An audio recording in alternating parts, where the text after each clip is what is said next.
श्री सूर्याय नमः। ओम नमः शिवाय।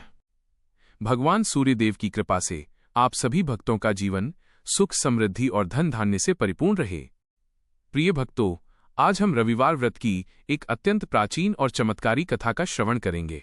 कहा जाता है कि जो भी श्रद्धा और भक्ति से इस कथा को सुनता या पढ़ता है, उसके जीवन में सूर्य भगवान की कृपा अवश्य बरसती है। संतान की इच्छा में दुखी राजा रानी। बहुत समय पहले की बात है। एक विशाल और समृद्ध राज्य में एक प्रतापी राजा राज्य करता था। उसके पास किसी भी वस्तु की कमी नहीं थी। सेना, घोड़े, हाथी, महल, दास दासियां, धन दौलत और ऐश्वर्य सब कुछ था। लेकिन एक कमी थी जो उसके जीवन को अधूरा बना रही थी। राजा और रानी की कोई संतान नहीं थी। संतान के बिना उन्हें अपना जीवन अधूरा लगता था। दिन रात यही चिंता उन्हें खाई जाती थी कि उनके बाद इस राज्य का क्या होगा। दोनों ने संतान प्राप्ति के लिए अनेक यज्ञ किए, दान दिए, व्रत रखे, पूजा पाठ किया, लेकिन कोई फल नहीं मिला। धीरे धीरे समय बीतता गया और राजा रानी वृद्ध होने लगे। अब उनकी चिंता और भी बढ़ गई। साधु का आगमन। एक दिन सुबह सुबह राजा के महल के द्वार पर एक साधु आया। रानी को जब ये समाचार मिला तो वो स्वयं दान देने के लिए बाहर आई।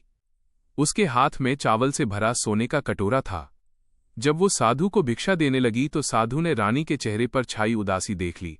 साधु ने पूछा, हे रानी, तुम इतनी उदास क्यों हो? तब रानी ने रोते रोते अपनी पीड़ा बताई। हे महात्मा, हमारे पास सब कुछ है पर संतान नहीं है। हमारे बाद इस राज्य का क्या होगा? रानी की करुण कहानी सुनकर साधु कुछ देर मौन रहा।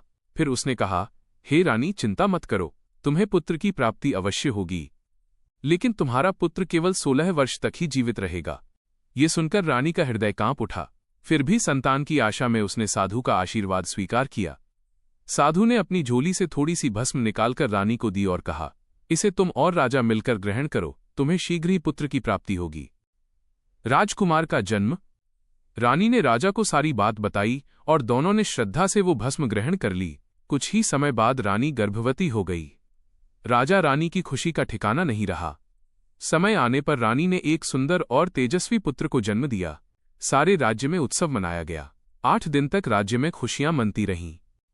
लेकिन राजा रानी के मन में एक भय भी था। ये पुत्र केवल 16 वर्ष तक ही जीवित रहेगा। राजकुमार का बड़ा होना। राजकुमार धीरे धीरे बड़ा होने लगा। जब वो 8 वर्ष का हुआ तो उसे गुरु के पास शिक्षा के लिए भेजा गया। उसने शास्त्र, अस्त्र शस्त्र, युद्ध कला, घुड़सवारी और राजधर्म की शिक्षा प्राप्त की। 12 वर्ष की आयु में उसका विवाह एक सुंदर राजकन्या से कर दिया गया।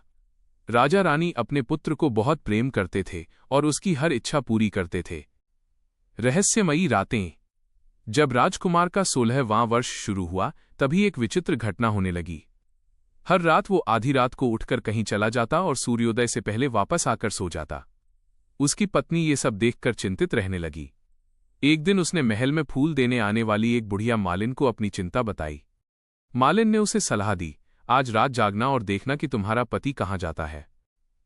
घोड़े का रहस्य। एक रात रानी ने पति का रास्ता रोक लिया। राजकुमार ने कहा, यदि मैं तुम्हें सच्चाई बता दूंगा तो तुम मुझे हमेशा के लिए खो दोगी। लेकिन रानी जिद पर अड़ी रही। तब राजकुमार ने उसे मंत्र सिद्ध चावल दिए और कहा, पहले दाहिने हाथ के चावल मेरे ऊपर फेंकना, तुम्हें मेरा रहस्य पता चल जाएगा। फिर बाएं हाथ के चावल फेंकना, तब मैं पहले जैसा हो जाऊंगा। रानी ने दाहिने हाथ के चावल फेंके और उसी क्षण राजकुमार एक तेजस्वी सफेद घोड़ा बन गया और महल से बाहर दौड़ पड़ा। रानी घबरा गई और बाएं हाथ के चावल फेंकना भूल गई। घोड़ा हमेशा के लिए चला गया। पति की खोज। रानी को अपनी गलती पर बहुत पछतावा हुआ। उसने निश्चय किया कि वह अपने पति को ढूंढकर वापस लाएगी। वह भेष बदलकर राज्य की सीमा पर एक भोजनालय खोलती है और आने जाने वालों से नई खबर पूछती रहती है। पाताल लोक का रहस्य। एक दिन वही बुढ़िया मालिन बताती है कि उसने एक अद्भुत घटना देखी है। एक मैदान में गाय एक पत्थर हटाकर पाताल लोक में जाती है, जहां एक सफेद घोड़ा कुंड में स्नान करके राजकुमार बन जाता है। रानी को समझ में आ गया कि वही उसका पति है। सूर्य भगवान का उपाय। रानी पाताल लोक पहुंचकर पति से मिलती है। राजकुमार कहता है, यदि मुझे पाना चाहती हो तो 7 जंगल पार करके एक पीपल के पेड़ के नीचे सूर्य भगवान की पूजा करो और उनसे उनके रथ का दाहिना घोड़ा मांगो। रानी ने वैसा ही किया। सूर्य भगवान का वरदान। जब दोपहर को सूर्य भगवान का रथ आया तो उन्होंने प्रसन्न होकर कहा, जो चाहे वर मांगो। रानी ने कहा, मुझे आपके रथ का दाहिना घोड़ा चाहिए।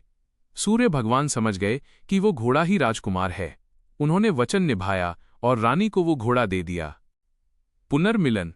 रानी पाताल लोक जाकर अपने पति को वापस ले आई। राजकुमार फिर से मनुष्य बन गया। दोनों अपने राज्य लौट आए। राजा रानी अपने पुत्र को देखकर भावुक हो उठे। राजकुमार ने राज्य संभाला और न्यायपूर्वक शासन करने लगा। रविवार व्रत का महत्व।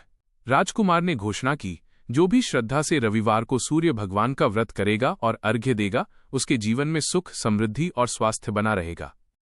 तो बोलिए सूर्य नारायण भगवान की जय। जो भी भक्त श्रद्धा से इस कथा को सुनता है, उसके जीवन में सूर्य भगवान की कृपा अवश्य होती है। ओम सूर्य देवाय नमः।